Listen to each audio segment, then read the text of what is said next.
Shalom, selamat pagi umat yang dikasih Tuhan. Haleluya, haleluya. Saya lihat wajah-wajah yang bersuka cita, percaya kasih setia Tuhan dulu, sekarang, dan selama-lamanya. Kebaikan Tuhan selalu ada buat setiap kita.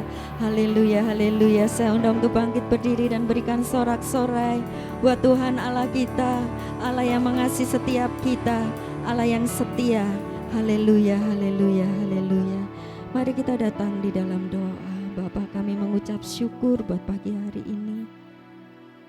Sungguh hati kami limpah dengan ucapan syukur. Semua karena kasih setia-Mu Tuhan. Semua karena kebaikan dan kemurahan-Mu Tuhan dalam hidup kami. Kami ada saat ini Tuhan. Itu semua karena anugerah-Mu. Terpujilah nama-Mu Bapa. Pagi hari ini Tuhan, kami mau naikkan syukur kami di hadapan-Mu. Kami mau membuka mulut kami.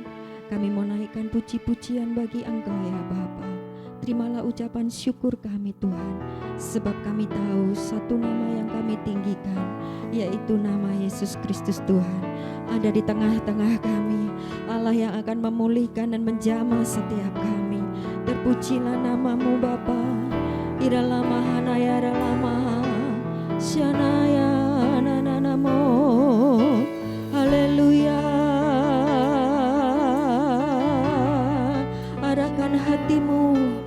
Arahkan hatimu, sambut Tuhan.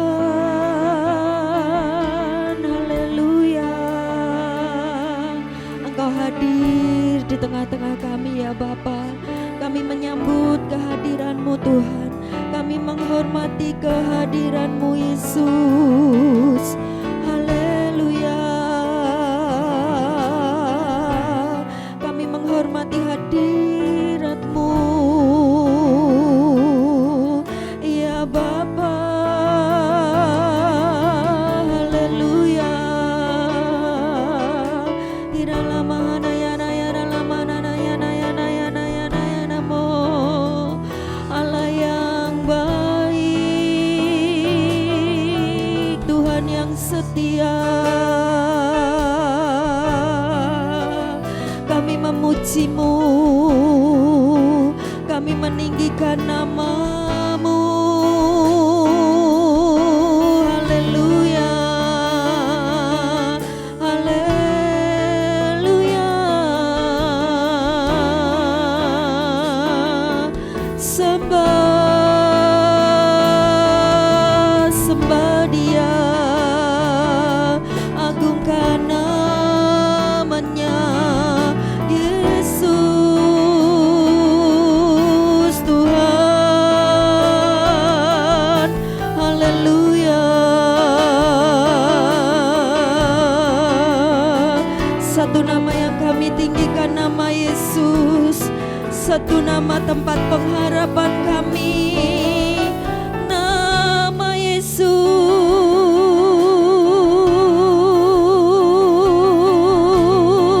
Haleluya, haleluya,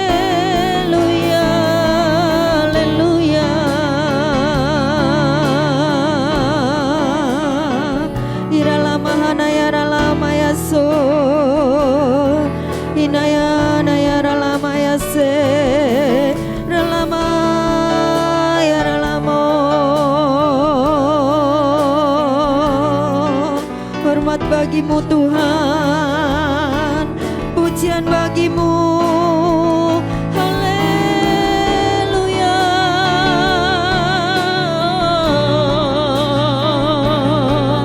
haleluya,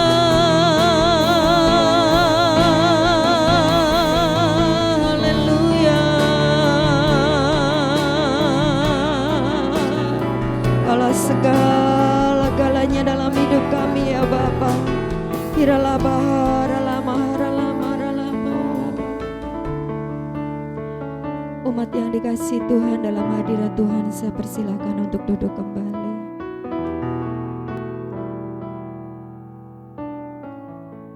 Kami percaya Tuhan, Engkau Allah yang senantiasa Tuhan mengasihi kami.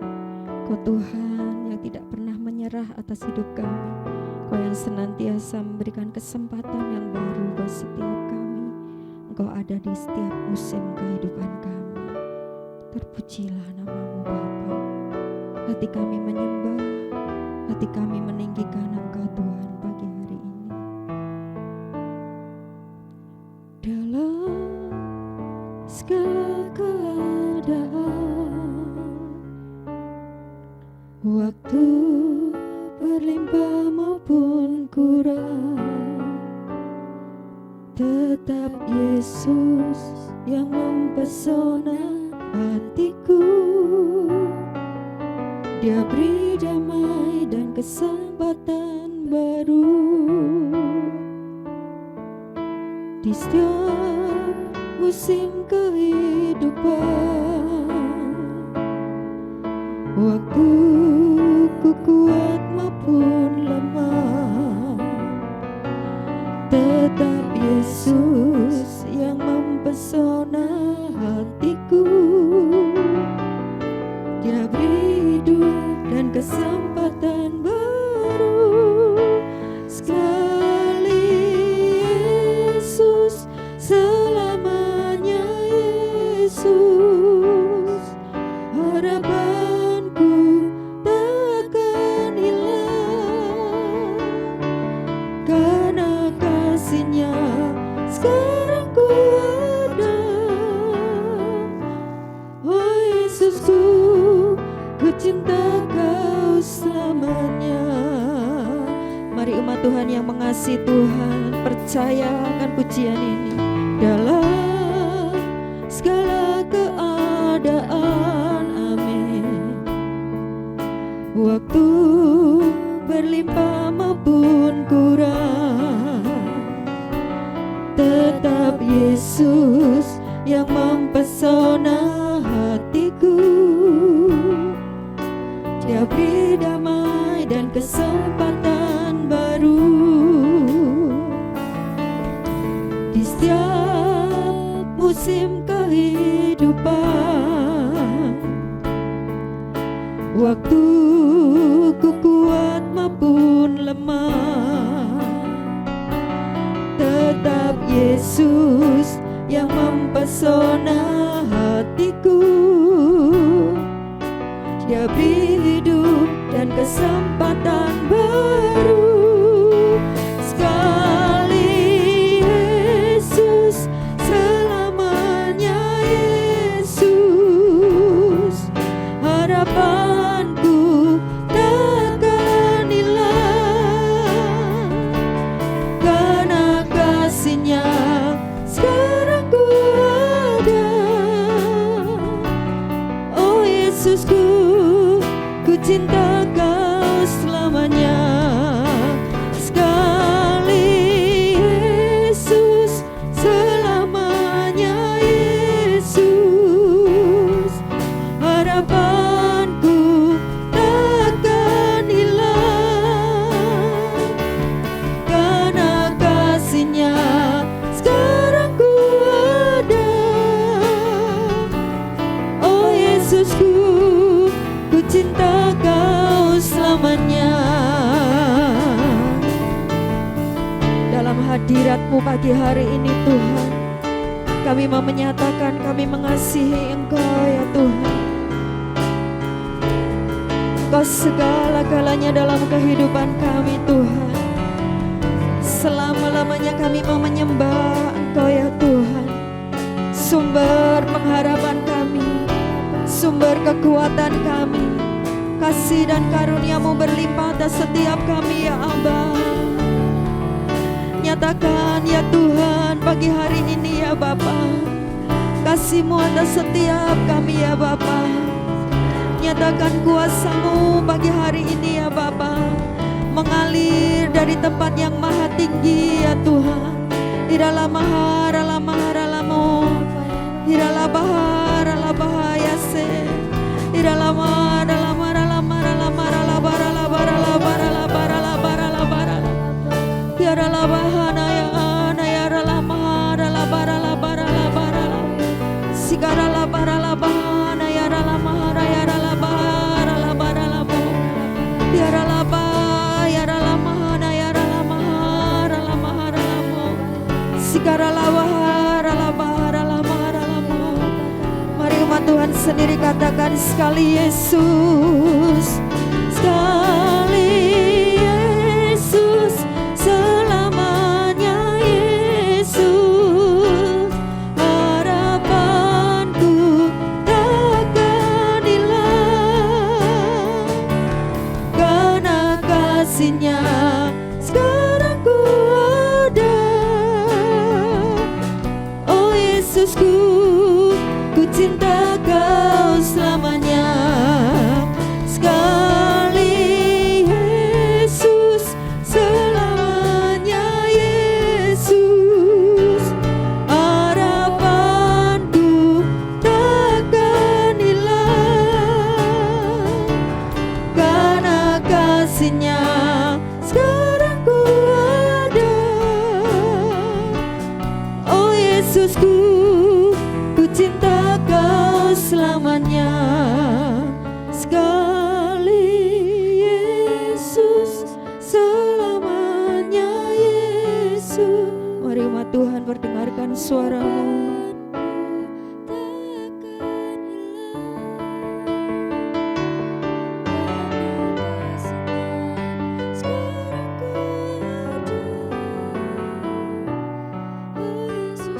Umat Tuhan sendiri dengan sepenuh hati katakan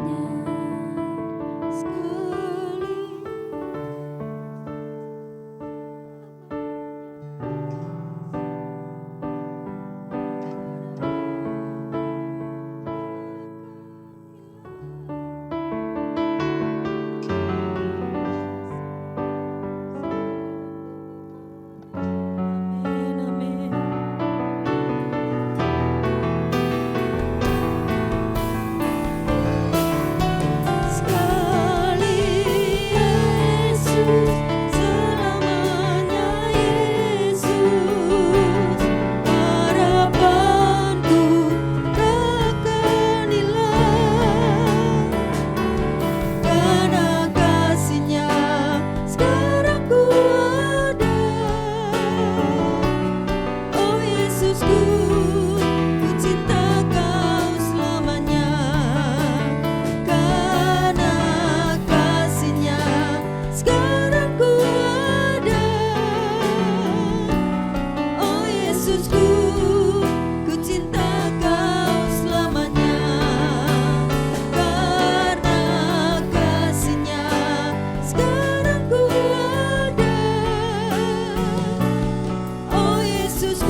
Kami merasakan kasih-Mu melawat setiap kami, ya Aba. Terima kasih Tuhan, terima kasih. Dalam Yesus ku percaya, ku dapat kemuliaan kuasa salibnya, ku jadi pemenang dalam segala kekuatanku,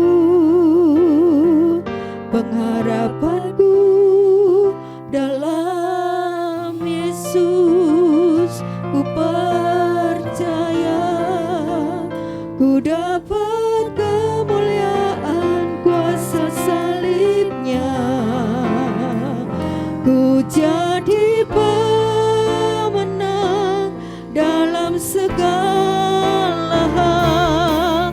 Kekuatanku, pengharapanku dalam Yesus. Ku percaya, ku dapat kemuliaan kuasa salibnya, ku jadi pemenang dalam segala hal. Kekuatanku, pengharapanku dalam Yesus. Ku percaya, ku dapat kemuliaan kuasa salibnya, ku jadi pemenang dalam segala hal. Kekuatanku, pengharapanku dalam Yesus. Undang untuk bangkit berdiri umat Tuhan. Ku dapat kemuliaan kuasa salibnya, ku jadi pemenang dalam segala hal. Kekuatanku, pengharapanku dalam Yesus. Mari yang percaya berikan sorak-sorai dalam Yesus. Ku percaya, ku dapat kemuliaan kuasa salibnya, ku jadi pemenang dalam segala hal. Kekuatanku, pengharapanku dalam Yesus. Kekuatanku, pengharapanku, kekuatanku, pengharapanku dalam Yesus.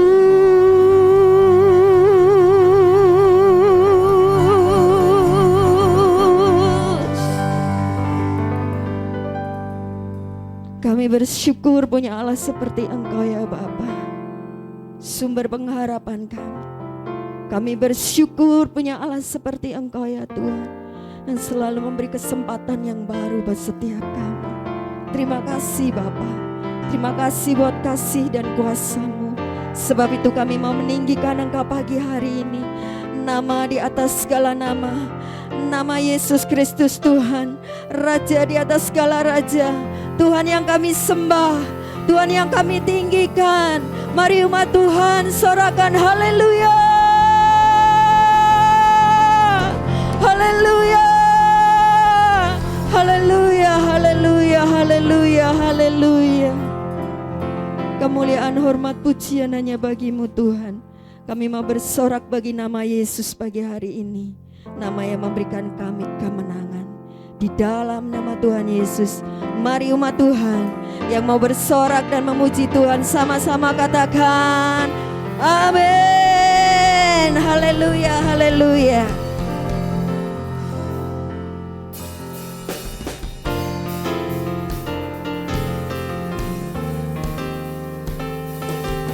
Nama Yesus, menara yang kuat, kota benteng yang teguh buat setiap kita. Haleluya.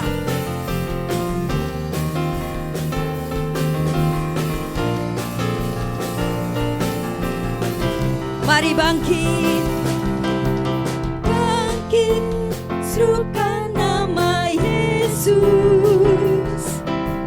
Maju, nyatakan kuasanya.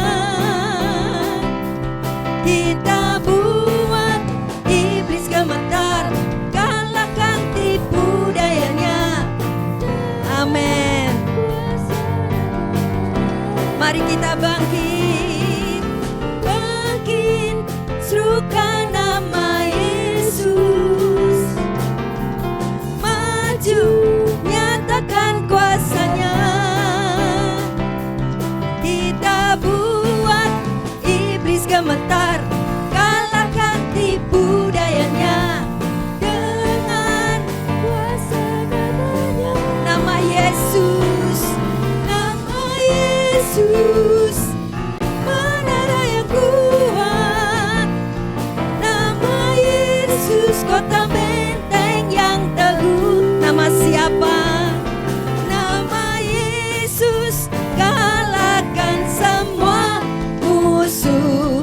Nama Yesus di atas segalanya. Sekali lagi serukan nama Yesus. Mari umat Tuhan bangkit pagi hari ini. Amin. Bangkit, serukan nama Yesus. Maju, nyatakan kuasanya. Kita buat iblis gemetar, kalahkan tipu dayanya. Amin. Nama Yesus, menara yang kuat. Nama Yesus, kota benteng yang teguh. Nama Yesus, kalahkan semua musuh. Nama Yesus di atas segalanya. Serukan nama Yesus, nama Yesus, menara yang kuat. Nama Yesus, kota benteng yang teguh. Nama Yesus, kalahkan semua musuh. Nama Yesus di atas segalanya. Nama Yesus di atas segalanya. Nama Yesus di atas segalanya. Mari bangkit, bukan bangkit, nyatakan kemuliaannya. Bukan bangkit, nyatakan kebenaran. Sampai setiap lutut, semua lidah mengaku Yesus Kristus dialah Tuhan, Raja segala raja. Dialah, mari bangkit, bukan bangkit, amin. Nyatakan kemuliaannya, bukan bangkit, nyatakan kebenaran. Sampai setiap lutut, semua lidah mengaku Yesus Kristus dialah Tuhan, Raja segala raja. Dialah, umat Tuhan sendiri katakan, bukan bangkit,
Shalom umat Tuhan, senang dapat berjumpa dengan Anda. Mari kita datang beribadah dengan segenap hati. Bersama saya Wilson, mari kita ikuti HOG News minggu ini. Dukung dan doakan Bapak Gembala yang hari ini melayani di GPI Duta Kerajaan Jatibarang.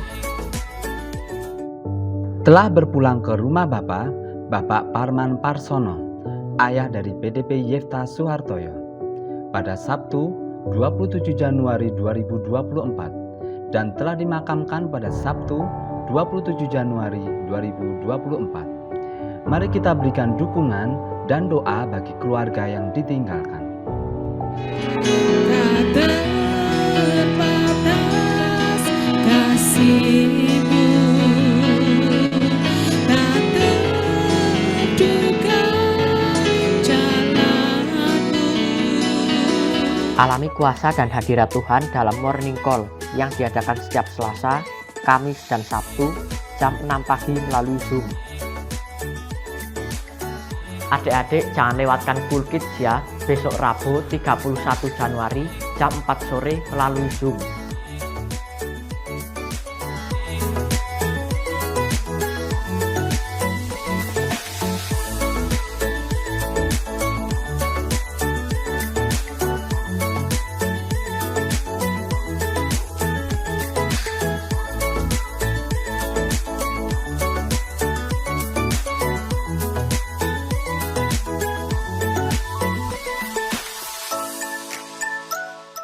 Alami lawatan Tuhan dalam Spiritual Breakthrough yang diadakan setiap Jumat jam setengah 7 malam melalui Zoom.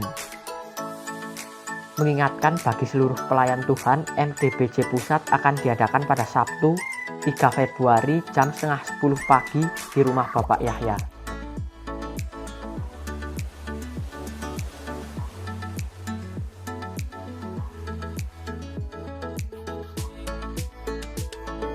Persembahan dapat dimasukkan di kotak dekat pintu masuk setelah ibadah. Kata Yesus kepadanya, "Akulah jalan dan kebenaran dan hidup. Tidak ada seorang pun yang datang kepada Bapa kalau tidak melalui aku." Demikian HOG News minggu ini. Tuhan Yesus memberkati.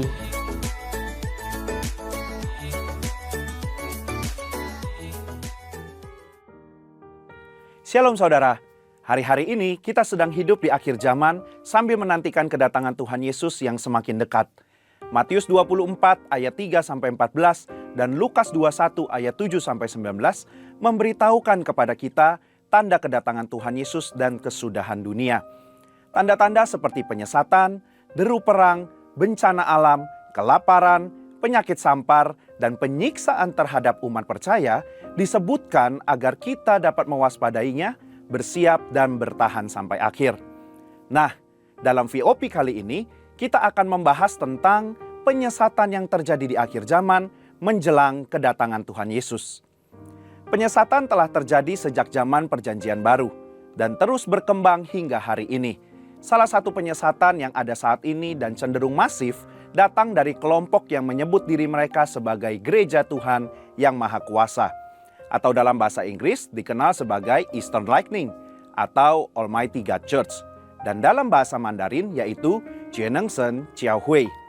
Kelompok ini berasal dari Tiongkok, didirikan oleh seorang mantan penganut sekte Shouters pada awal tahun 1990-an.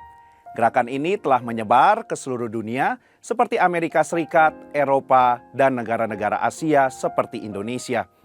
Mari kita bahas ciri-ciri ajaran dari Gereja Tuhan yang Maha Kuasa sehingga kita dapat mengenali dan menangkal ajaran ini. Pertama, mereka mempercayai bahwa Yesus telah kembali ke dunia dengan mengambil rupa seorang perempuan di Tiongkok.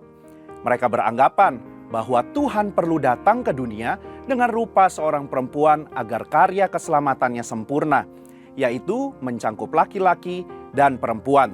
Jika Tuhan tidak datang dalam wujud perempuan, maka keselamatan hanya berlaku bagi manusia berjenis kelamin laki-laki dan cenderung dimanfaatkan kaum pria untuk sewenang-wenang kepada kaum wanita. Tentu saja hal ini mengandung kesesatan. Kita mempercayai bahwa keselamatan yang Yesus kerjakan berlaku untuk semua, baik laki-laki maupun perempuan.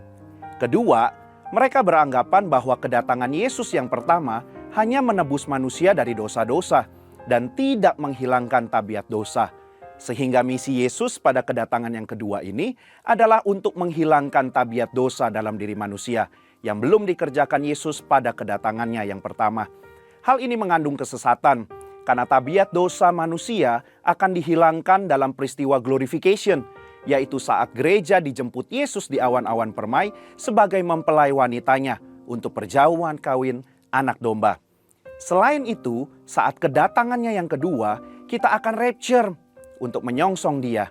Namun saat ini, gerejanya masih ada di muka bumi dan belum terdapat kabar adanya peristiwa rapture terjadi. Ketiga, menyangkut ketidakpercayaan mereka akan doktrin Tritunggal dan menggunakan kitab lain, yaitu kitab Firman menampakkan diri dalam rupa manusia. Mereka percaya bahwa pribadi Allah hanyalah satu, tetapi hadir dalam sebutan yang berbeda dari zaman ke zaman. Zaman Perjanjian Lama sebagai zaman hukum, yaitu Allah menyatakan dirinya sebagai Yahweh yang memiliki misi menyelamatkan bangsa Israel dari perbudakan bangsa Mesir dan membawa mereka pada tanah perjanjian. Selanjutnya adalah zaman anugerah, yaitu era yang kita kenal sebagai zaman Perjanjian Baru, di mana Allah menyatakan dirinya sebagai Yesus yang datang untuk menyelamatkan manusia dari dosa. Dan zaman sekarang ini mereka anggap sebagai zaman kerajaan, yaitu Allah hadir sebagai Tuhan yang Maha Kuasa dengan mengambil rupa sebagai female Christ. Perihal kitab Firman menampakkan diri dalam rupa manusia, mereka mempercayai bahwa kitab ini diwahyukan oleh Mesias perempuan tersebut. Hal ini jelas merupakan kesesatan fatal. Dasar iman Kristen mengharuskan kita untuk mempercayai doktrin Tritunggal, bahwa Allah Tritunggal ialah Bapa, Anak, dan Roh Kudus. 3 pribadi dalam satu hakikat. Kita percaya bahwa Alkitab merupakan firman Tuhan yang sudah final, diilhamkan oleh Roh Kudus dan terdiri dari 66 kitab Perjanjian Lama dan Perjanjian Baru. Menanggapi kesesatan tersebut, kita sebagai umat Kristen perlu waspada dan perlu melakukan hal berikut. Pertama, kita perlu menguji segala roh, termasuk yang menyebut diri sebagai kalangan Kristen atau memakai label gereja. Jika bertentangan dengan firman Tuhan, maka kita harus menolak ajaran mereka dengan tegas. Jangan bersikap sungkan terhadap mereka atau penasaran dan coba-coba sehingga akhirnya kita terjerumus. Kedua, kita perlu menjaga keintiman dengan Tuhan melalui sembahyang, di dalam doa, pujian, penyembahan, serta perenungan firman yang dapat meningkatkan kepekaan kita akan hal-hal yang menyesatkan. Jika kita semakin mengenal dan terbiasa dengan yang asli, maka kita akan lebih mudah mengenali yang palsu. Ketiga, kita perlu memberi diri untuk dimuridkan di gereja lokal kita. Melalui KUL dan Komberseri, kita akan diajarkan dasar-dasar iman Kristen dan pengaplikasiannya dalam kehidupan sehari-hari. Dengan begitu, kita akan memiliki dasar yang kokoh akan ajaran yang sehat dan pastinya sesuai dengan firman Tuhan. Kesimpulannya, kita perlu hati-hati dan waspada terhadap penyesatan yang terjadi di akhir zaman. Kedatangannya sudah sangat dekat, sehingga akan banyak penyesat yang bisa mengecoh dan menjerumuskan kita. Oleh karena itu, kita harus dibekali dengan pengajaran doktrin yang kuat, menguji segala sesuatu, dan terus-menerus mengalami perjumpaan dan pengalaman rohani yang otentik bersama Roh Kudus. Mari kita nantikan kedatangan Yesus kedua kali dengan pengharapan dan sikap yang berjaga-jaga. Saudara, untuk penjelasan lebih lengkap dari tim teologi kami, silakan scan QR Code atau buka link yang ada di atas. Tuhan Yesus memberkati.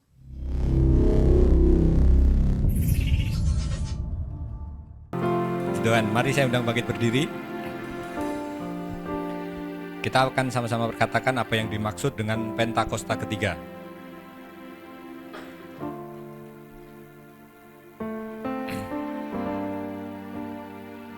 Mari kita baca bersama-sama.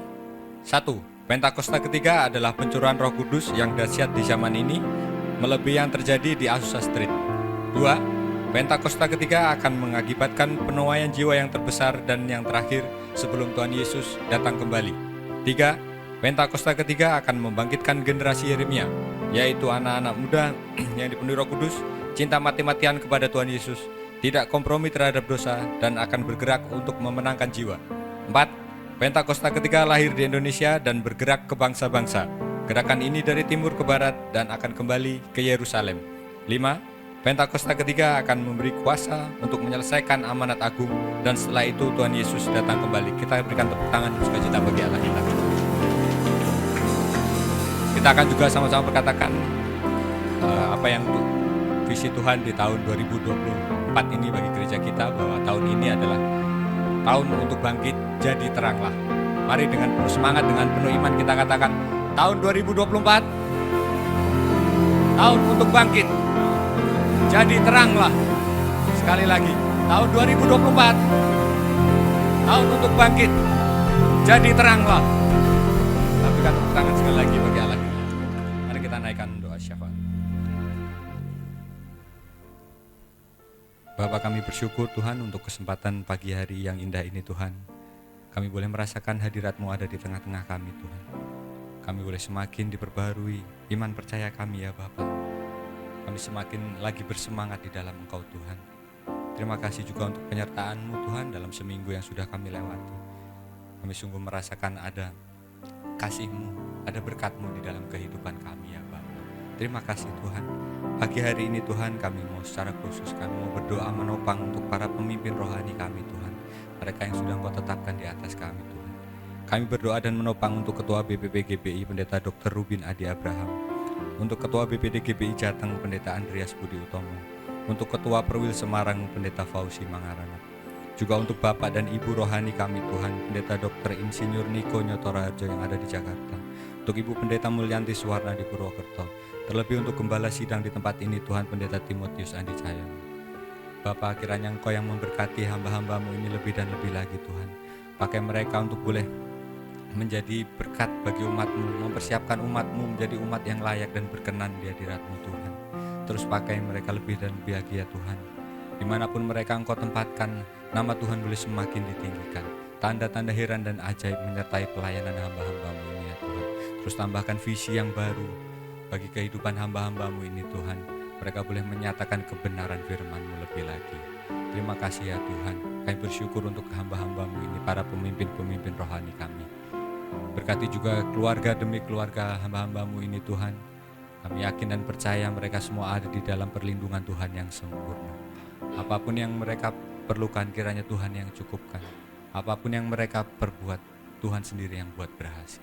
Terima kasih ya Tuhan. Kami bersyukur untuk hamba-hamba-Mu ini. Kami juga berdoa saat ini Tuhan untuk kota kami Tuhan, kota Semarang. Shalom Semarang. Kasih karunia Tuhan tercurah atas kota kami Semarang. Pertobatan boleh terjadi atas kota kami Semarang ya Tuhan. Pakai setiap pemimpin di kota kami Semarang ini Tuhan, untuk boleh membawa Semarang menjadi kota yang kesukaan Tuhan. Membawa Semarang menjadi berkat bagi kota-kota lain, bahkan menjadi berkat bagi bangsa kami Indonesia ya Tuhan. Terlebih Tuhan, pakai gereja-Mu di kota Semarang ini Tuhan, untuk boleh memberkati Semarang lebih lagi, membawa jiwa-jiwa semakin dekat kepadamu, membawa jiwa-jiwa semakin mengenal akan kebaikan kasih-Mu ya Tuhan. Terima kasih Tuhan, kami bersyukur untuk kota kami ke Semarang ya Bapak. Kami juga berdoa Tuhan, pagi hari ini membawa bangsa kami Indonesia. Shalom Indonesia. Indonesia berlimpah susu dan madu. Indonesia menjadi bangsa yang besar. Kasih karunia Tuhan berlimpah-limpah atas bangsa kami Indonesia. Damailah Indonesiaku. Berkati setiap presiden, wakil presiden, jajaran para menteri Tuhan. Bahkan sampai TNI, Polri, RT, RW semua diberkati Tuhan. Mereka boleh memimpin dengan takut akan Tuhan, menjalankan pemerintahan dengan takut akan Tuhan ya Bapak. Terlebih kami juga berdoa Tuhan secara khusus untuk pemilu di bulan depan ya Bapak. Kami percaya melalui pemilu ini rencana-Mu boleh dinyatakan bagi bangsa kami Indonesia ya Bapak. Kami rindukan pemimpin yang nasionalis Tuhan. Kami rindukan pemimpin yang takut akan Tuhan. Kami rindukan pemimpin yang boleh membawa bangsa kami menjadi bangsa yang lebih besar, menjadi bangsa yang boleh berkenan di hadirat-Mu ya Bapa. Terima kasih Tuhan. Kami percaya ya Bapa, Engkau karuniakan juga keamanan bagi bangsa kami menjelang pemilu nanti Tuhan. Terima kasih Tuhan, kami bersyukur untuk bangsa kami Indonesia. Kami juga berdoa pagi hari ini Tuhan untuk generasi Yeremia. Bangkitkan mereka ya Bapa. Terlebih generasi Yeremia yang ada di tempat ini Tuhan. Mereka anak-anak muda yang cinta mati-matian kepada Tuhan, yang tidak kompromi terhadap dosa ya Bapa, dan akan bergerak Tuhan terus untuk boleh memenangkan jiwa. Mereka boleh menjadi berkat bagi gereja kami, menjadi berkat bagi kota kami, menjadi berkat bagi bangsa kami, terlebih bangsa-bangsa lain di luar sana ya Tuhan. Terima kasih Tuhan. Kami juga berdoa membawa kerinduan kami untuk memiliki tempat ibadah permanen Tuhan. Kami mau sandarkan kerinduan kami ini di dalam nama Tuhan Yesus Kristus. Kami percaya ya Bapa, Kau boleh menyediakan tempat ibadah permanen bagi kami ya Tuhan. Kami tidak perlu lagi bongkar pasang ya Bapa. Kami tidak perlu lagi bingung mencari tanggal ketika kami ingin mengadakan acara ya Tuhan. Kami tahu bahwa rencana-Mu lebih besar bagi kami semua Tuhan. Dan pada waktunya nanti, pada waktu-Mu nanti kami akan terima tempat ibadah yang permanen itu ya Tuhan. Tempat yang boleh menjadi berkat bagi jemaat-Mu di tempat ini Tuhan. Menjadi berkat bagi kota kami juga ya Bapa. Terima kasih Tuhan. Kami juga berdoa pagi hari ini membawa Yerusalem Tuhan. Shalom Yerusalem. Biarlah berkat kasih karunia dan damai sejahtera Tuhan turun atas Yerusalem. Pagi hari ini kami juga membawa persembahan kami Tuhan. Kami mau memberikan yang terbaik karena kami adalah orang-orang yang diberkati Tuhan. Haleluya. Tetap bangkit berdiri dalam hadirat Tuhan. Kita mau buka hati lebih lagi untuk mendengarkan firman Tuhan.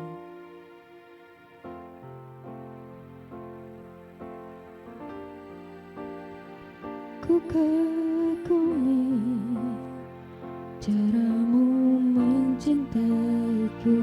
Kau ada di cerita proses hidupku. Di titik terendahku Kau hadir untuk mengangkatku. Ku tahu Kau tak menyerah akan hidupku. Ku kagumi caramu mencintaiku. Kau ada di cerita proses hidupku.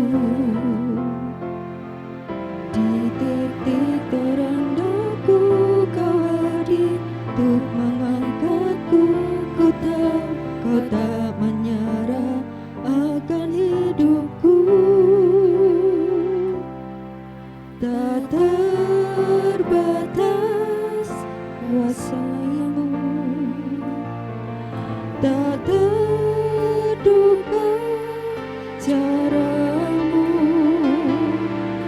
Kau yang kuandalkan di setiap langkah hidupku. Tak terbatas kasih-Mu, tak terduga jalan-Mu. Kau yang ku percaya di segala musim hidupku. Tak terbatas kuasa-Mu, tak terduga cara-Mu. Kau yang kuandalkan di setiap langkah hidupku. Tak terbatas kasih-Mu, tak terduga jalan. Waktu selanjutnya kami serahkan kepada hamba-Nya.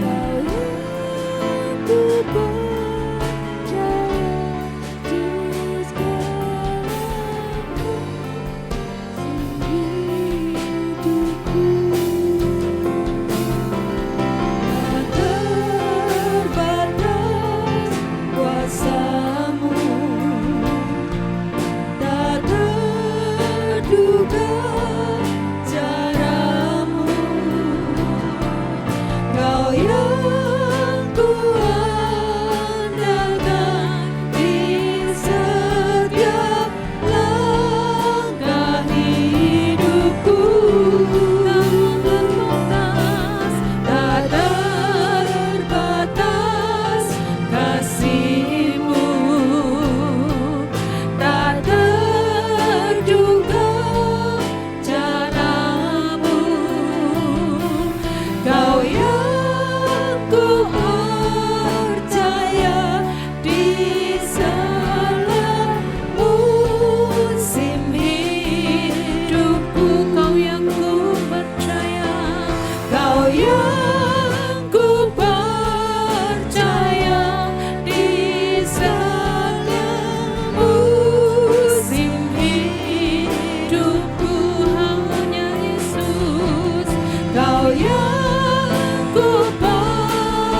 Kami percayakan penuh dalam tangan-Mu Tuhan. Setiap langkah dalam hidup kami tahu Engkau yang mengarahkan, Engkau yang menuntun. Ketika Engkau berkenan atas kami Bapa, Engkau menerangi setiap jalan kami, dan Engkau akan menyertai setiap langkah kami, entah kami ke kanan atau ke kiri. Firman-Mu akan menuntun setiap hidup kami hari lepas hari. Firman-Mu adalah kekuatan kami Tuhan, di mana kami terus dapat dipakai Tuhan menjadi alat kemuliaan. Terima kasih pengurapan-Mu atas kami Tuhan. Bapak, Engkau mengasihi kami, dan pagi hari ini Engkau akan memberkati kami dengan firman-Mu yang akan menghidupkan roh kami Tuhan. Terima kasih Bapa. Kami siap untuk mendengar dan melakukan firman hanya di dalam nama Yesus. Haleluya. Amin. Puji Tuhan. Silakan Bapak Ibu duduk, semua dalam keadaan baik. Amin. Puji Tuhan. Ya. Pagi hari ini saya akan sharing firman tentang jadi teranglah, karena saya percaya sepanjang 2 tahun ini, setahun kemarin kita sudah bangkit, terlebih lagi kita bangkit dan jadi teranglah. Kita tahu di dalam Yesaya 60 ayat 1-2 dikatakan, bangkitlah menjadi teranglah, sebab terangmu datang dan kemuliaan Tuhan terbit atasmu. Sebab sesungguhnya kegelapan menutupi bumi dan kekelaman menutupi bangsa-bangsa. Tetapi terang Tuhan terbit atasmu dan kemuliaannya menjadi nyata atasmu. Ya, kita tahu bahwa dunia ini atau bangsa-bangsa itu diliputi dengan kegelapan. Oleh karena itu kita harus menjadi terang. Kenapa? Kita bukan terang karena kemampuan kita sendiri, terang karena kita memang bisa menghasilkan terang, tetapi dikatakan bahwa kita menjadi terang karena kemuliaan Tuhan atau terang Tuhan datang kepada kita, terbit atas kita. Nah, oleh karena itu saya akan bagikan sedikit bagaimana menjadi terang di tengah kegelapan, menjadi terang bagi yang gelap. Kita tahu bahwa kita disebut terang karena ada kegelapan. Gak ada teori terang sebetulnya ya saudara, tetapi kalau ada satu gereja ya di Wonosobo, pengajarannya tuh cuma setan aja saudara. Jadi firmannya itu di sini ada setan, di sana ada setan. Saya pikir ngapain ya belajar tentang setan? Karena sebetulnya ketika ada terang, kegelapan lenyap. Betul saudara? Ketika ada suatu ruangan yang gelap, ketika klik nyalakan terang, lalu kegelapan itu lenyap. Demikian juga kalau kita ngurusin setan, gak akan ada habisnya. Tetapi ketika kita memancarkan terang, ketika terang itu datang, maka kegelapan akan lenyap. Nah, saya akan satu kisah ya, pada tahun 1972 ada pengusaha Mesir yang bernama Farahat. Nah, Farahat ini mempunyai jam tangan seharga $11.000. Nah, kurang lebih kalau dikurskan itu 165 juta ya. Mahal atau mahal saudara? Mahal ya. Nah, tetapi ketika jam itu hilang, nah tanpa diduga ada seorang pemulung. Ya, kalau orang pemulung dekil, nggak mandi ya, penuh dengan kotoran, datang dan mengembalikan jam tangan itu. Lalu Farahat ini tertarik dan dia ini diwawancarai satu media ya. Lalu dia tanya, mengapa? Loh, kamu nggak nyimpen aja jam itu? Kamu kan bisa jual. Nah, ternyata si pemulung ini menjawab, Kristus Tuhan saya meminta saya untuk selalu hidup jujur. Nah, kepada para jurnalis dia bercerita ya, Farahat berkata, saat itu saya belum mengenal Kristus, tetapi saya berkata kepada si pemulung bahwa saya melihat Kristus dalam hidupnya. Dan karena kesaksiannya ini saya akan menyembah Kristus yang ia sembah. Nah, ketika seseorang mengerjakan keselamatannya dengan hidup menurut kehendak Kristus, ia akan melakukan tindakan yang berbeda dari standar dunia, bahkan di atas rata-rata. Tindakan tadi seorang pemulung, dia mengerjakan keselamatannya karena taat kepada firman. Tandanya kalau kita berbeda dengan standar dunia, lalu orang akan berkata, nah yang seperti ini yang belum saya pernah temui, yang seperti ini belum pernah saya lihat. Demikian juga kejujuran pemulung ini adalah terang, bersinar di tengah-tengah apa saudara? Kegelapan. Kegelapannya apa? Ada ketidakjujuran di dunia ini ya, ada kepentingan diri sendiri, ada keegoisan ya saudara. Nah itu kan berbeda.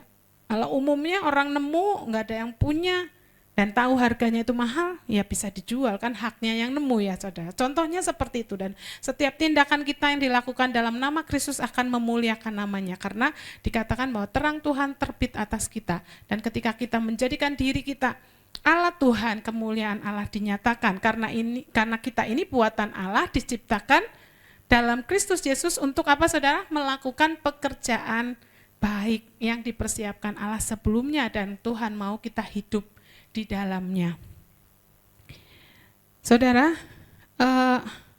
terang itu harus terlihat. Katakan kanan kiri, kan terang harus terlihat. Ya, panggilan orang Kristen apa? Menjadi garam, menjadi terang. Kan selalu bilang, saya ini nggak mau pelayanan yang kelihatan lah, Bu Andi. Saya mau yang di belakang. Ya, saya nggak mau terlihat orang. Gitu. Boleh saudara, karena kita dipanggil untuk menjadi garam, atau ada pelayanan yang memang tidak kelihatan, tetapi kalau garam itu berdampak. Ada yang mau makan sop tanpa garam? Kecuali yang sedang diet.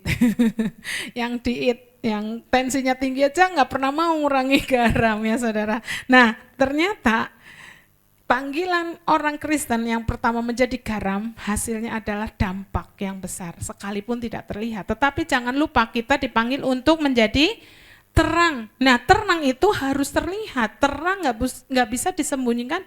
Kalau sebelumnya di ayat 15 di bawah, gantang, disembunyikan, ditutupi, tidak bisa saudara. Nah dikatakan demikianlah hendaknya terangmu bercahaya di depan orang, supaya mereka melihat perbuatanmu yang baik dan memuliakan Bapamu yang di surga. Tujuan menjadi terang, menjadi kita itu melakukan perbuatan baik, tujuannya untuk nama Tuhan dipermuliakan saudara. Tetapi terkadang hal-hal baik yang dilakukan oleh orang lain, orang dunia itu bisa saja lebih baik loh dari kita.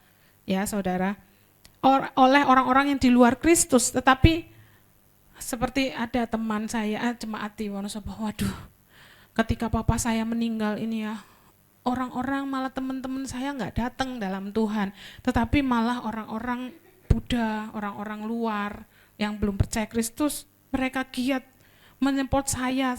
Mau gimana saya tetap melihat bahwa mereka itu kok peduli banget, kok baik banget gitu saudara. Dalam kesusahannya dia merasakan orang lain yang belum percaya Tuhan tuh kok lebih baik daripada teman-temannya. Seperti itu contohnya ya. Tetapi pada pagi hari ini saya akan ajarkan bagaimana bisa menjadi terang. Yang pertama ya kita lihat bagaimana kita bisa terang, karena ada api, katakan api. Apinya dari mana? Dari Tuhan. Tuhan itu memberikan api, tadi dikatakan di Yesaya 60, karena terang Tuhan telah terbit atasmu, dan kemuliaan Tuhan telah menjadi nyata atasmu. Tetapi benar-benar Tuhan itu memberikan api. Api Tuhan harus tetap menyala saudara, di dalam mezbah. Kita tahu kita adalah bait Allah, dan Tuhan memberikan api di dalam roh kita untuk tetap menyala. Nah bagaimana api apa yang harus tetap menyala dalam hidup kita? Pak Niko ajarkan. Yang pertama jelas api doa, pujian dan penyembahan. Siapa yang di sini setiap hari memuji menyembah Tuhan? Angkat tangan dalam hati. Ya saudara, kalau saudara mau tetap mau tetap terus keep on touch, berhubungan dengan Tuhan, nyatu ya, kita harus tetap memberikan waktu untuk doa, pujian dan penyembahan. Enggak cuma ketika saat teduh, enggak cuma ketika masuk kamar, tetapi kita nyanyi. Kalau melakukan apapun, hati kita tertuju kepada Tuhan ya saudara. Tahu enggak kalau kita nyanyi di rumah, nyanyi apapun saudara, pasti nyanyian kita akan disambar sama orang lain saudara. Coba aja nyanyi apa, misalnya di rumah ya, Misalnya Tea nyanyi apa? Goyang gombret ya. Tiba-tiba tahu-tahu nanti Tasya goyang gombret gitu. Oleh karena itu pakailah gitu kesempatan ini, soalnya kita tuh sering bercandaan. Loh akhirnya nyanyi, tadi siapa yang nyanyi? Gak kepikiran, tetapi ketika satu orang nyanyi, pasti serumah nyanyi. Ya saudara, nyanyinya keras-keras saja, pasti nanti serumah itu nyanyi. Nah itu kita memberikan kita kan api ya, ketika kita juga doa pujian penyembahan kita menyanyi, orang itu kesamber ya, makanya kita harus doa bersama-sama supaya apinya gede gitu, karena ternyata itu ada api yang saling memperbesar ya saudara. Nah, dan siapa yang mau berjanji memuji menyembah Tuhan lebih lagi? Ya saudara, lalu yang kedua jelas api Roh Kudus, bagaimana kita bisa terang ya, hidup kita menjadi terang karena ada api Roh Kudus, ada Roh Kudus ya. Ingat Allah adalah api dan api itu menghanguskan. Lalu yang ketiga jelas adalah api kasih, katakan api kasih. Saya tuh udah bikin loh api-apian gitu, souvenir, aduh mau biar ingat saudara, tahun ini Tuhan mau api kita tetap menyala. Yang pertama apa saudara? Jangan nyontek. Api, doa, pujian penyembahan. Yang kedua, api Roh Kudus. Yang ketiga, api kasih. Nah, tapi ketinggalan. Udah seru-seru bikinnya susah-susah ya. Nanti besok dititipkan ya. Nah, tetapi Allah adalah kasih dan kita tahu bahwa Allah tinggal di dalam hati kita. Allah itu adalah kasih, tetapi kasih itu kok bisa mati? Kita tuh nggak bisa bersinar, saudara. Nah, bagaimana bisa mati? Kita akan lihat bagaimana api dalam hidup kita ini bisa mati. Lukas 11 ayat 33 sampai 36. Matamu adalah pelita tubuhmu, jika matamu baik, teranglah seluruh tubuhmu. Tetapi jika matamu jahat, gelaplah tubuhmu. Karena itu perhatikanlah supaya terang yang ada padamu jangan menjadi kegelapan. Firman Tuhan ingatkan, kita ada terang, api Tuhan ada dalam hidup kita. Tetapi jangan jadi kegelapan. Jika seluruh tubuhmu terang dan tidak ada bagian yang gelap, maka seluruhnya akan terang, sama seperti apabila pelita menerangi engkau dengan cahayanya. Ya saudara. Nah, saya ambil lagi dalam Matius 6 ayat 22 sampai 23. Mata adalah pelita tubuh, jika matamu baik teranglah seluruh tubuhmu, jika matamu jahat gelaplah seluruh tubuhmu. Jadi jika terang yang ada padamu gelap, ingat tadi terang atau Allah sudah ada di dalam hidup kita, tetapi cukup bisa gelap gitu. Allah sudah dalam hidup kita, tetapi gelap, dikatakan betapa gelapnya kegelapan itu. Seharusnya ketika keadaan gelap, ya saudara, kalau mungkin saudara pernah ke tempat yang gelap dan ada orang bawa lilin walaupun kecil, ataupun kalau suasana Natal gelap, lampunya dimatikan semua, terus ada yang nyalain HP ya, lampu HP, kan kelihatan ya ada terang. Tetapi ketika yang harusnya kita membawa terang tetapi gelap, betapa gelapnya kegelapan itu. Saya pernah sampaikan bahwa waktu tulah keberapa di Mesir itu sangat gelap. Belum pernah disampaikan di sini. Gelapnya itu sampai bisa disentuh gitu. Gelap sekali saudara. Nah, itu adalah kenyataan kalau kita yang harusnya bisa membawa terang tidak bisa menyala atau tidak bisa terang ya. Nah, next menjadi gelap bila tadi dikatakan bila mata kita gelap, maka gelaplah seluruh tubuh, jadi tidak bisa terlihat. Nah, saudara, mata kita gelap tidak bisa terlihat. Nah, apa yang dimaksud mata ini nanti kita akan terus belajar, saudara bisa menangkap ya. Next. Nah, dikatakan bagaimana seorang orang buta matanya tidak melihat, bisa menuntun orang buta. Yesus mengatakan pula suatu perumpamaan kepada mereka, dapatkah orang buta menuntun orang buta? Bukankah keduanya akan jatuh ke dalam lubang? Nah, atau dikatakan bangkit jadi teranglah. Saudara, kalau terang yang ada di dalam hidup kita ini gelap, mati, kita ini menjadi buta, tidak bisa menuntun tidak bisa membawa orang untuk datang kepada Kristus. Karena bagaimana orang buta menuntun orang buta? Keduanya akan jatuh ke dalam lubang. Kita akan belajar lebih lanjut adalah next. Roh kita ini adalah pelita Tuhan. Ya, roh manusia adalah pelita Tuhan yang menyelidiki seluruh lubuk hatinya. Dalam Kejadian 2 ayat 7 dikatakan, ketika itulah Tuhan Allah membentuk manusia itu dari debu dan tanah dan menghembuskan nafas hidup ke dalam hidungnya. Demikianlah manusia itu menjadi makhluk yang hidup. Saudara, ketika Tuhan Allah menciptakan manusia, ada dua bahan, yaitu yang pertama debu, tanah, yang dibentuk Tuhan menjadi tubuh kita ini loh ya. Lalu yang kedua adalah nafas, dan nafasnya dihembuskan melalui hidung dan menjadi roh manusia, sehingga manusia tubuh itu bisa bergerak, saudara. Tubuh itu bisa hidup. Dan bagian yang terpenting adalah roh, karena roh manusia adalah pusat dirinya, dan roh inilah manusia ya saudara. Kalau setiap tubuh kita ada namanya, betul nggak saudara? Ya Albert ada tangan Albert, ada rambut Albert. Albertnya yang mana gitu ya. Begitu kita nyebut Albert, saudara bisa membayangkan kan? Seorang Albert yang hidup dengan tubuhnya, tetapi dia juga memiliki jiwa, yaitu pikiran, perasaan, dan kehendak. Yang berbeda dengan Thea, yang berbeda dengan Kesia, ya betul ya, setiap pribadi. Nah, kita akan belajar tentang jantung. Nah, jantung kita berdenyut sebanyak 70 sampai 75 detak per menit. Ya, meskipun meskipun rata-rata beratnya 3 ons. Ini ada dokter di sini ya. Sebuah jantung sehat memompa 7.500 liter darah lewat pembuluh darah sepanjang kurang lebih 96,5 km. Jadi jantung kita punya energi yang besar. Cukup untuk mengemudikan sebuah truk sejauh 32 kilo ya.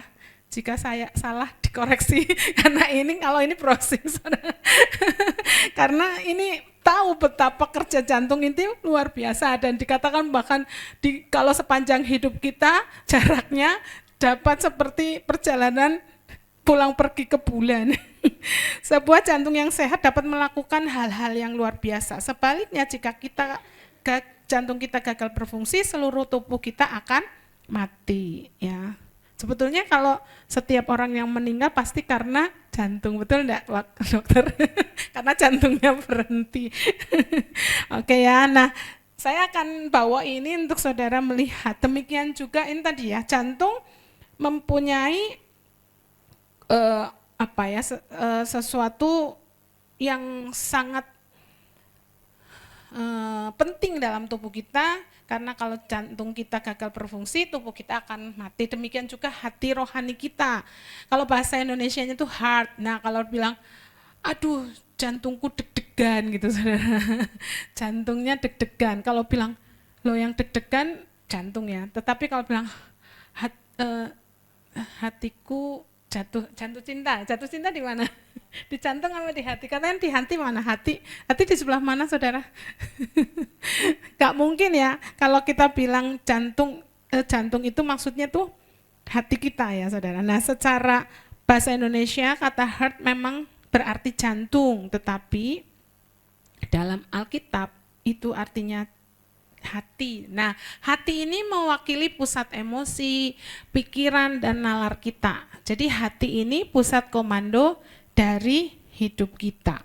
Ya, jadi secara medis jantung itu yang akan berpengaruh atau memegang peran penting dalam hidup kita untuk kita hidup.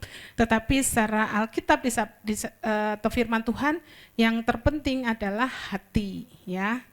Hati, jantung itu hati. Nah, roh manusia, next coba.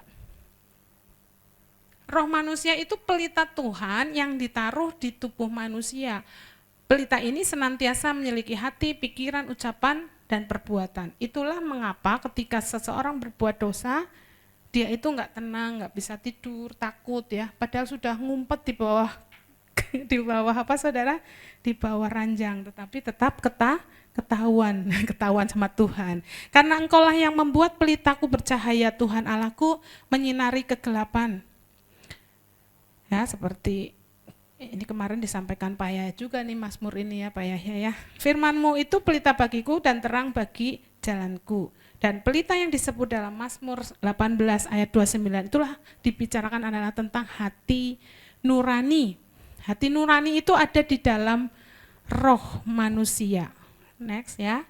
Ya sini ya. Nah, hati nurani itu ada di dalam roh kita, manusia.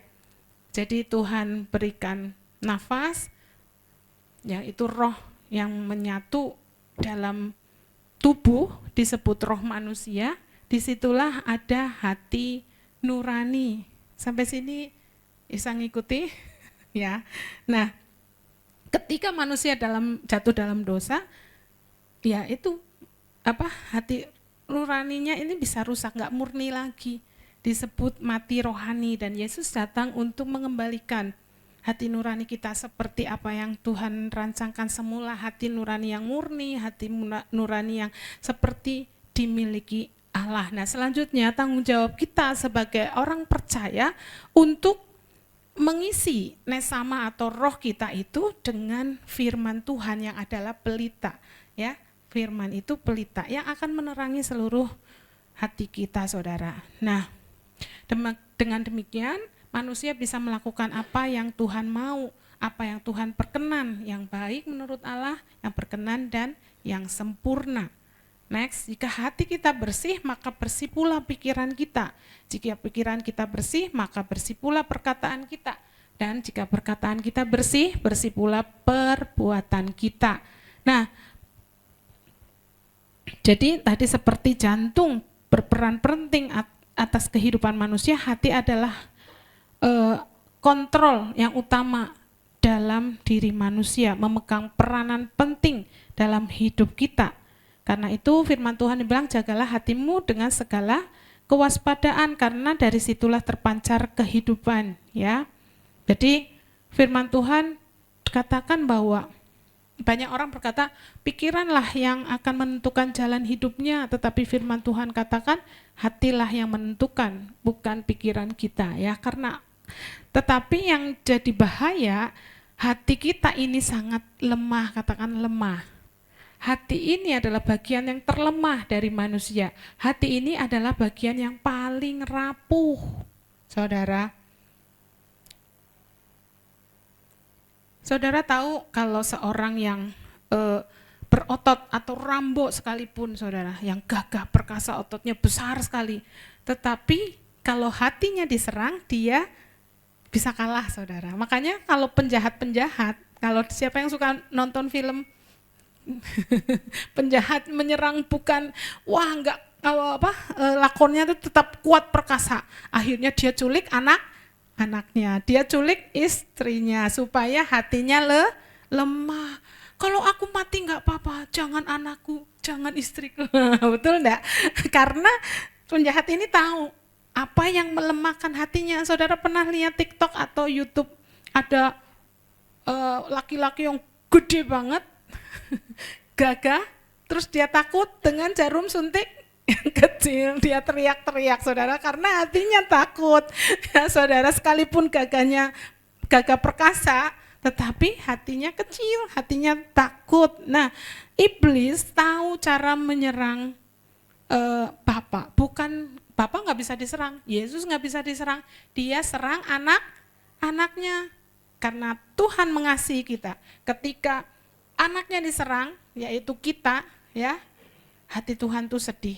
Dengan cara apa? Membunuh dan membinasakan. Begitu banyak setiap hari kita dengar orang-orang terbunuh dengan cara yang sia-sia. Tetapi yang paling bahaya, dia membinasakan manusia, karena manusia akan mengalami kematian yang kekal. Ya, saudara. Kenapa orang tuh bisa jahat sekali, saudara? Karena jiwanya tuh sakit, ya.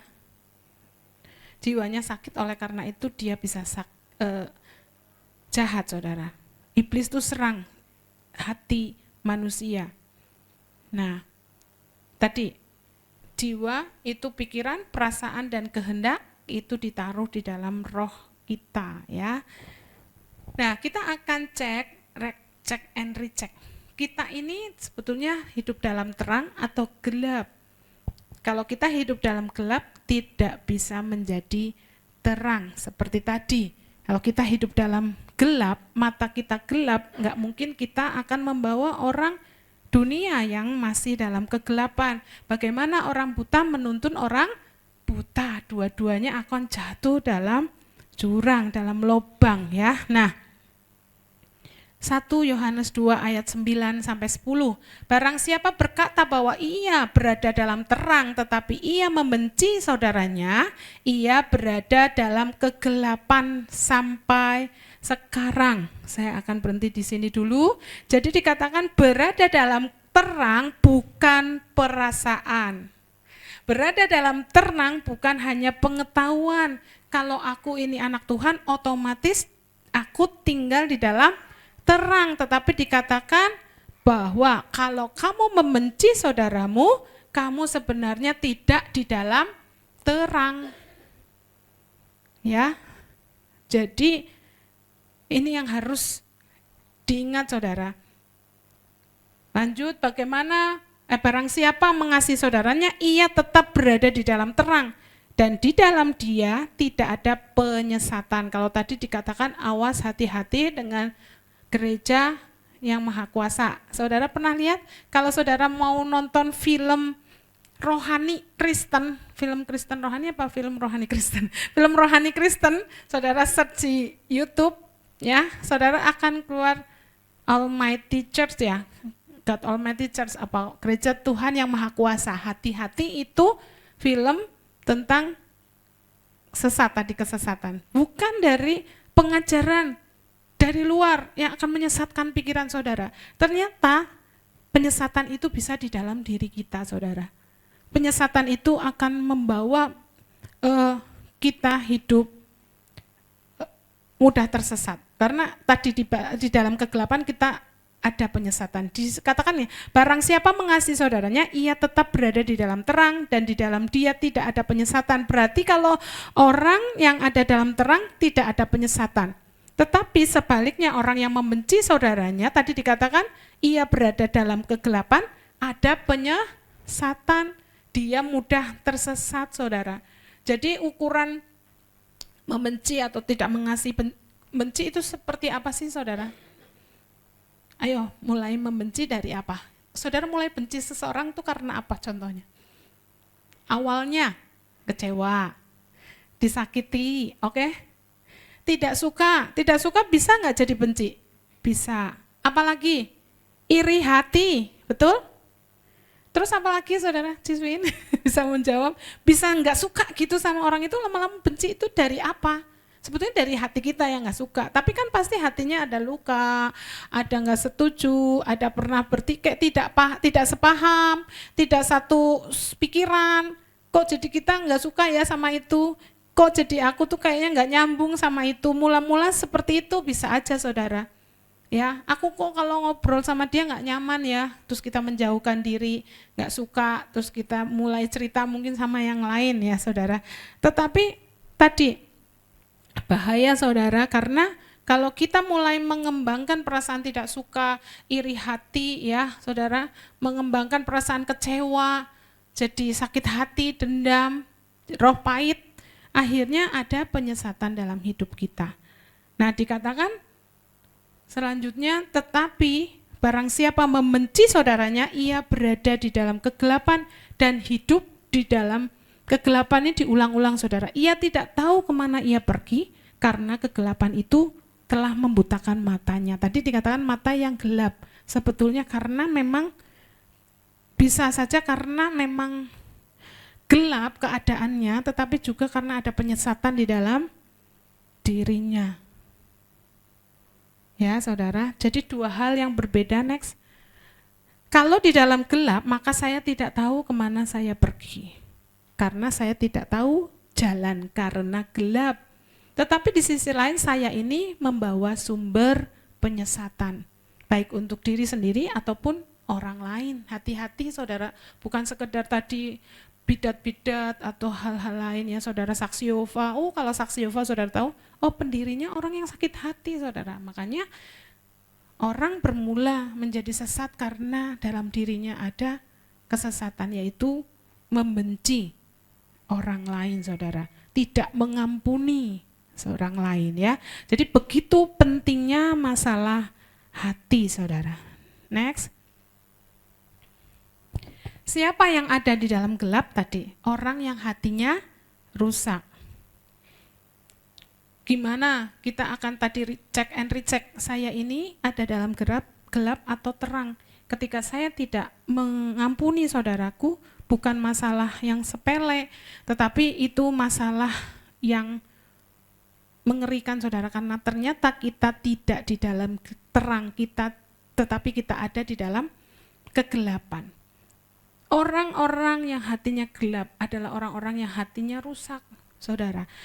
Ya, bukan di sini ada yang pertama orang yang disakiti, orang yang pahit. Tadi saya bilang mulainya dari kecewa tidak mengampuni, ya, dikembangkan lagi menjadi orang yang sakit hati, tidak mengampuni, jadi roh sakit hati, terus menjadi kepahitan, ya, jadi roh kepahitan, jadi dendam, saudara. Tetapi ada memang orang-orang yang memang hidupnya itu sakit, yang terus-menerus disakiti. Dia tidak bisa, tidak punya perasaan. Sudah Baal katanya, ada orang yang selalu dikata-katain, dia sudah tidak ngerasa lagi sebetulnya.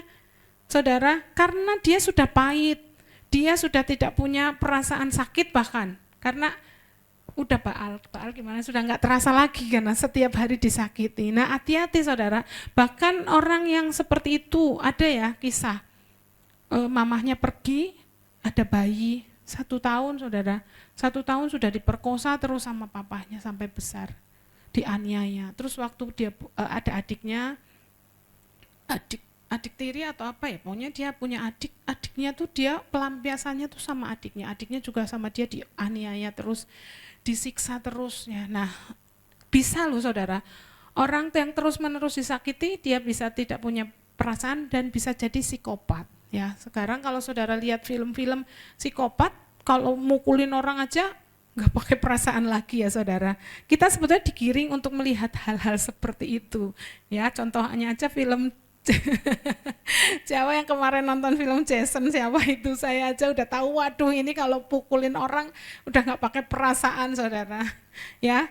Nah itu sebetulnya kita sudah mulai terbiasa melihat hal-hal kekerasan tanpa ada rasa belas kasihan saudara ya. Dunia menggiring kita untuk melihat hal-hal seperti itu, mulai nyiksa binatang ya biasa aja saudara, membunuh manusia biasa aja. Bahkan kalau misalnya orang itu sekarat atau sedang menyiksa, hati dia senang ya. Jadi orang tua tuh hati-hati juga. Di sini yang mamah muda itu ada di sini, mamah Buddha ya. Kalau ada anak ya di Wonosobo, saya diceritain sama teman saya yang pendeta, dia itu kalau dimarahi mamahnya itu sampai wah kata-kata mamahnya itu sangat pahit, maki-maki di depan orang gitu, sampai anaknya tuh ketakutan. Nah, jangan salah, dia ini pasti lain jiwanya ya. Mungkin nggak jadi psikopat, tapi tetap ada kelainan jiwa. Meskipun dikatakan lain jiwanya atau bukan lain jiwanya, nanti bilangnya si Kaleb ya. Sakit jiwa itu belum tentu dia gila, tetapi jiwanya itu sakit. Kalau orang sudah biasa pelayanan tahu itu kerasukan roh jahat atau kejiwaan, saudara tahu ya. Nah, kalau kejiwaan itu otaknya itu agak konslet, tapi bukan roh jahat, bukan kerasukan. Kalau dalam medisnya itu delusi atau waham. Jadi kalau melakukan sesuatu kejahatan pun tidak merasa bersalah sama sekali. Lalu yang kedua adalah anak yang terlalu dimanja atau tidak pernah dididik. Anak yang terlalu dimanja ini bukan berarti hanya orang kaya yang hanya bisa kasih uang ya, mengganti kesibukannya dengan memberikan uang, apapun yang anaknya mau dia berikan. Tetapi anak yang kalau salah nggak pernah ditegur, selalu dibelain, saudara. Ada satu kisah, dia itu menikah dengan orang Inggris, orang Indonesia nikah dengan orang Inggris, anaknya orang kaya, anaknya itu akhirnya apa saudara? Dimanja, dikasih duit terus, dibelain, kalau perlu kalau anaknya berantem di sekolah, mamahnya yang gelut ya saudara. Bukan anaknya, tetapi mamahnya yang gelut sama anaknya, sama orang tua anaknya itu. Dan waktu besar dia menjadi membunuh apa? Pacarnya. Karena apa? Pacarnya nggak nurutin apa yang dia mau. Karena dari kecil dia hanya tahu hidupnya harus selalu dituruti. Ya seperti kasus kita belum lama juga ya, pacarnya dibunuh hanya karena dia tidak nurut apa yang dia inginkan. Kenapa? Anak kalau salah kita belain, nggak pernah ditegur kalau salah, mukul temannya aja dibelain. Ya ada otaknya itu ada sedikit kecacatan, nggak berkembang pikirannya, akhirnya apa? Nggak belajar tanggung jawab, nggak punya empati sama orang lain, egois karena selama ini yang dipikirkan hanya diri sendiri. Nah, saudara kalau didikan Tuhan itu beda, next. Kenapa orang Kristen kalau nggak apa-apa minta itu dikasih, saudara? Ya, kalau kita salah ditegur. Oleh karena itu kalau kita di mata Tuhan itu manja, mungkin kita ngerasa didikan Tuhan itu keras. Aduh, sangat keras saudara, karena kita susah untuk berubah. Ya, jadi kenapa Tuhan itu enggak kasih apa-apa kita diberi saudara, karena Tuhan itu tahu porsi kita. Kalau kita minta diberi terus akan menjadi manja. Tetapi kita ini anak-anak, bukan anak-anak gampang firman Tuhan, tetapi anak-anak Tuhan yang tahu didikan. Ya, contohnya kalau kita menabur satu kesalahan, dosa, minta ampun, diampuni tidak saudara? Diampuni, tetapi tahu konsekuensinya harus tetap ditanggung. Kalau kita memanjakan anak, kita sedang menghancurkan masa depannya dan menghancurkan mentalnya, saudara. Kita tuh bukan sayang. Kalau kita punya anak, pasti kita sayang sama anak kita. Tetapi kalau nggak dilatih tanggung jawab, ya, kita menghancurkan masa depannya dan menghancurkan mentalnya. Saudara, kalau anak manja ini perlu proses yang lebih sulit. Karena apa? Dia itu nggak butuh apa-apa, ya. Dia semua sudah dicukupi. Tetapi orang yang pahit, orang yang luka, dia ini bisa lebih gampang untuk disembuhkan karena apa? Sebetulnya dia hanya butuh penerimaan dan kasih. Next.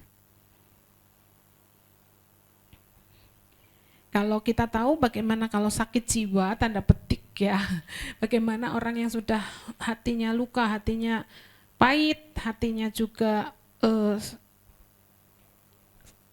luka ya, sakit, gak bisa sembuh, kita tahu caranya untuk sembuh ya sadar kalau sakit.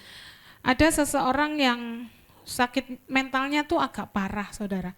Teman-teman kita semua di KUL sudah bilang, kamu tuh harus paling dekat psikiater. Dia sebetulnya sadar kalau sakit, tetapi dia nggak mau dikonseling, dia nggak mau kalau mungkin ya Bu Andi kata temannya, kalau dia itu ngeluarin uang untuk obat, dengan uang segitu dia misalnya nih ngeluarin obat untuk kesembuhan dia akan keberatan, tetapi dengan uang segitu dia bisa untuk jalan-jalan. Nah, tergantung orang tuh mau nggak sih disembuhkan. Sudah tahu bahkan ini di sini sadar kalau sakit, tapi kalau nggak mau dikonseling, nggak mau sembuh ya susah juga saudara.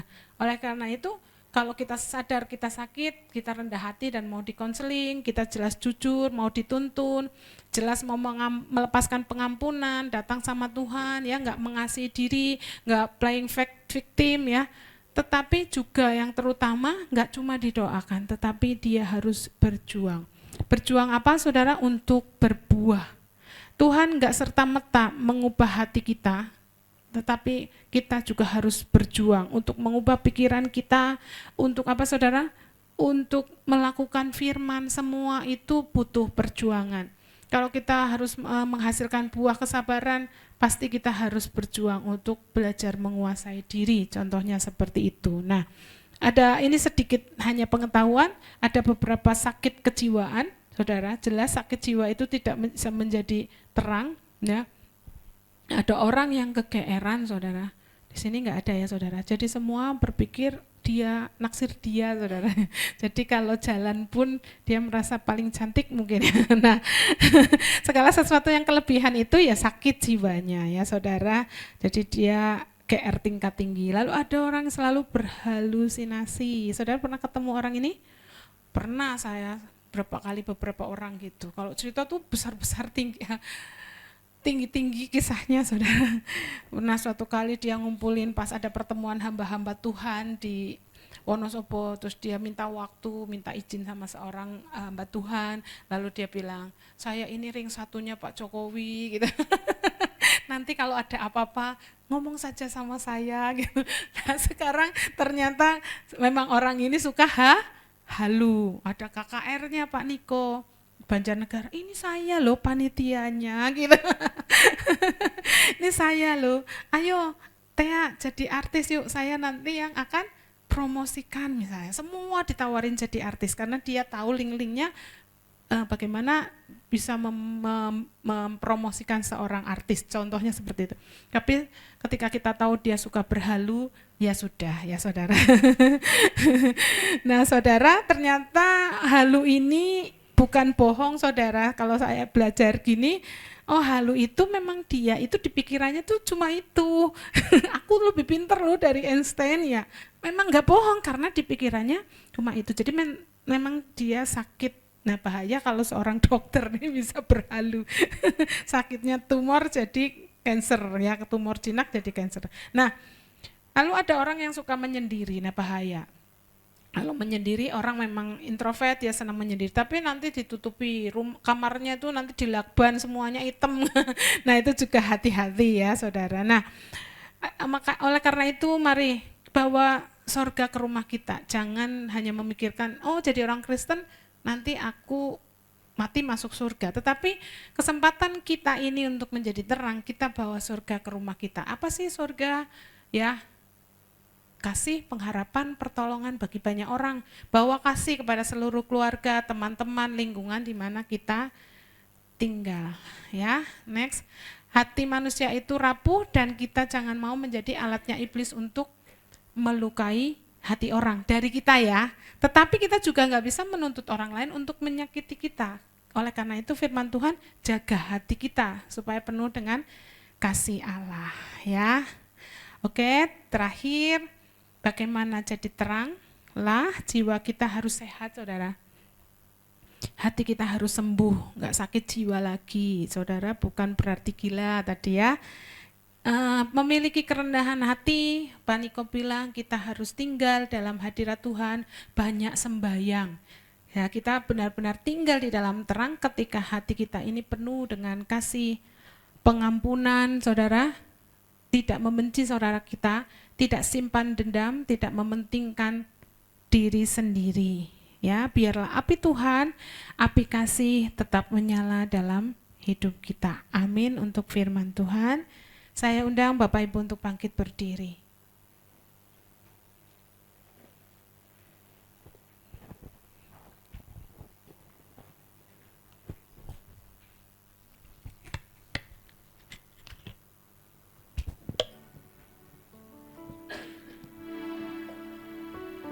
Saudara diingatkan bahwa jemaat di Laodikia ditegur Tuhan karena dia telah meninggalkan kasih yang semula. Kasih dalam jemaat Laodikia ini sudah terlalu lama padam atau bahkan benar-benar tidak menyala, padam, dan Tuhan bilang betapa dalamnya engkau telah jatuh. Pagi siang hari ini firman Tuhan kembali mengingatkan supaya api dalam hati kita itu tetap menyala. Apabila hidup kita tidak hidup dalam doa pujian penyembahan, mari minta ampun. Karena kita membiarkan api Tuhan itu redup bahkan padam. Ketika kita membiarkan api Roh Kudus tidak bekerja dalam hati kita, tidak ada kegairahan dan tidak membiarkan Roh Kudus untuk bekerja dalam hidup kita, kita juga minta ampun di hadapan Tuhan. Kalau kita terlalu jauh dari hadirat Tuhan, terlebih ketika api kasih dalam hati kita ini padam, mari minta ampun. Jangan biarkan kasih kepada Tuhan dan kasih kepada sesama itu tidak ada lagi dalam hidup kita. Kita mungkin apatis, kita mungkin bahkan tidak merasakan apa-apa lagi, tidak ada belas kasihan terhadap orang-orang yang kesusahan, tidak ada satu empati ketika orang sedang dalam kesusahan. Hati kita senang kalau orang teman kita dalam kesusahan, dalam bangkrutan ataupun ada dalam kegagalan. Tuhan ampuni kami, biarlah pelita yang Tuhan di dalam roh kami ini tetap menyala, dan Engkau menyelidiki hati kami Tuhan. Selidiki kami, lihat hati kami, apakah sungguh kami mengasihi Tuhan. Syukiralah baralah. Mari buka hati kita di hadapan Tuhan. Mari buka hati kita untuk kasih Allah, minta pengurapan kasih dari Tuhan. Dalam hati kita mengalir dari Tuhan, kasih dari surga turun tempat ini. Syukiralah baralah.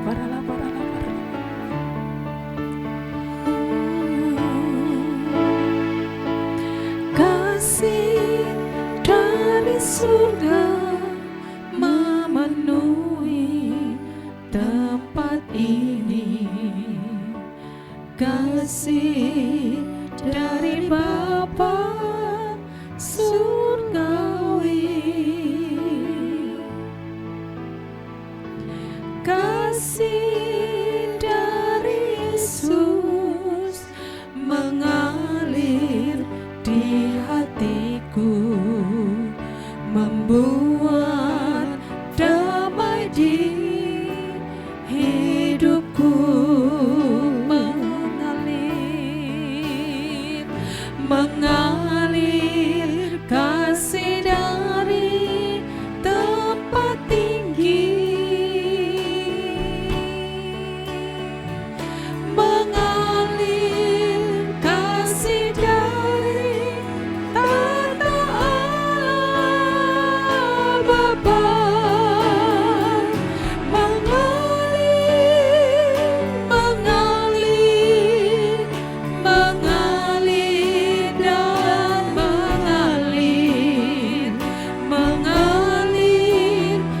memenuhi hidupku.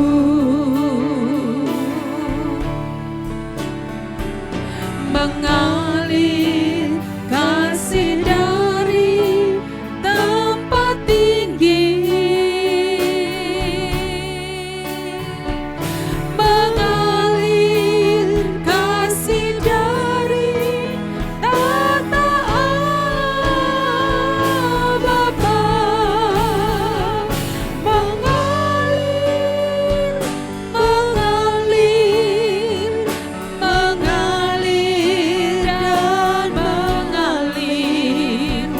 mengalir memenuhi hidupku.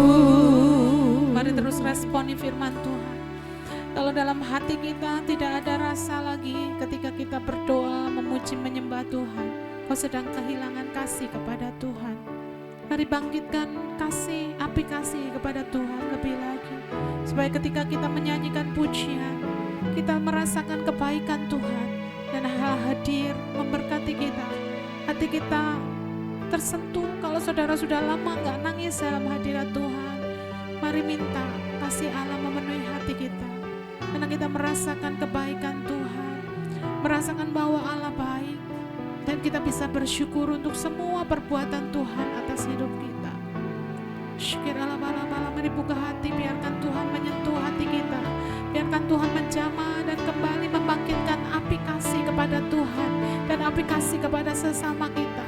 Lepaskan pengampunan apabila engkau kecewa, lepaskan pengampunan apabila engkau disakiti, lepaskan kebencian-kebencian yang ada di dalam hati kita kepada siapapun, untuk hal-hal yang tidak sebanding dengan surga, dengan terang yang Tuhan taruh dalam hidup kita, dengan kemuliaan yang akan Tuhan nyatakan dalam hidup kita. Sikiralah bala. Syukiralah bala Tuhan, kembalikan kasih itu membakar kami Tuhan. Terus semakin besar dalam hati kami Tuhan. Bergairah akan Engkau Tuhan, bergairah akan hidup ini Tuhan, supaya kami tidak lemah menghadapi kehidupan ini Tuhan, kami bersemangat Tuhan menjalani hidup kami, ibadah kami Tuhan.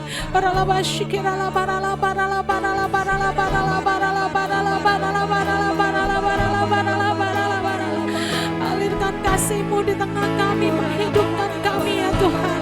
Mungkin yang sudah lama sakit, ada kami kehilangan kasih Tuhan. Kembalikan kami kepada kasih yang semula Bapa.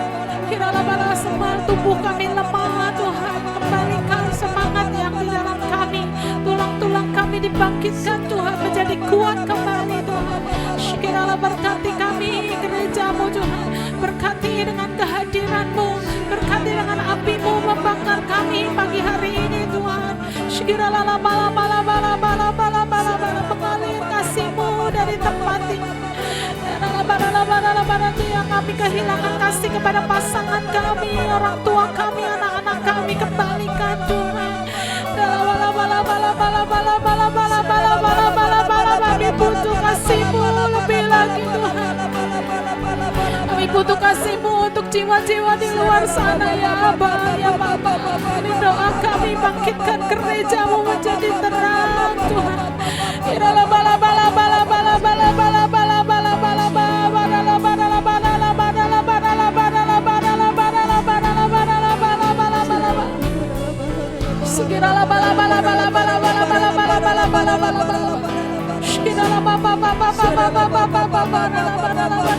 Mengalir kasih-Mu Tuhan, menyembuhkan kami.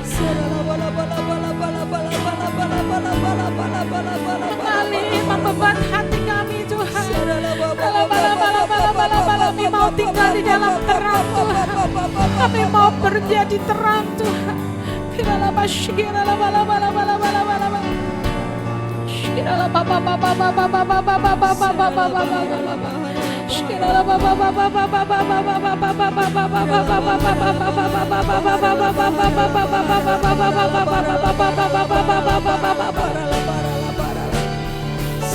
Mengalir kasih dari tempat tinggi,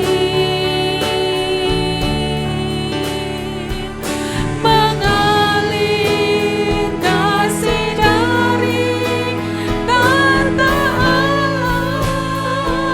Bapa, mengalir, mengalir, mengalir dan mengalir, mengalir, memenuhi hidupku. Sekali lagi mengalir kasih dari tempat tinggi Tuhan. Kami mau ambil kasih-Mu, mengalir kasih dari tempat tinggi, mengalir kasih dari tata alam Bapa, mengalir,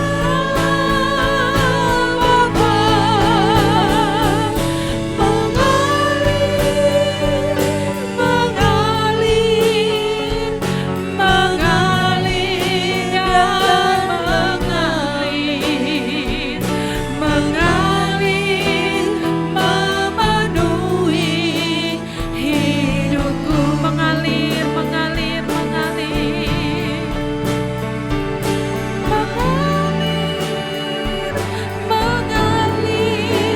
mengalir, mengalir dan mengalir, mengalir, memenuhi hidupku. Sekali lagi mengalir, mengalir ya Roh Kudus.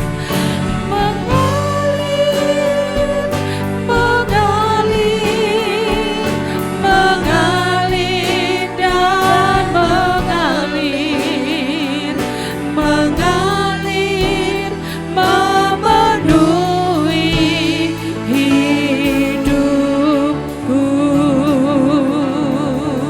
Kita beri tepuk tangan bagi Allah kita.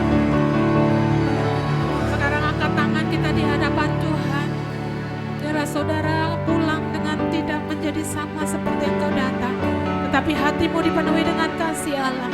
hatimu penuhi dengan terang Allah, dan engkau menyatakan bahwa aku hidup di dalam terang. Ketika engkau menyingkirkan kegelapan dalam hatimu untuk mengasihi orang Tuhan dan mengasihi orang-orang yang perlu kasih Tuhan, mengasihi orang yang menyakiti dan membenci kita, mengampuni dan melepaskan pengampunan. Mari pulanglah dengan membawa kasih dari Bapa di surga melalui cinta kasih anaknya Tuhan Yesus Kristus, dan penyertaan Roh Kudus yang akan membawa engkau menjadi terang dari sekarang sampai selama-lamanya, sampai Maranatha Tuhan Yesus menjemput kita di awan-awan yang permai.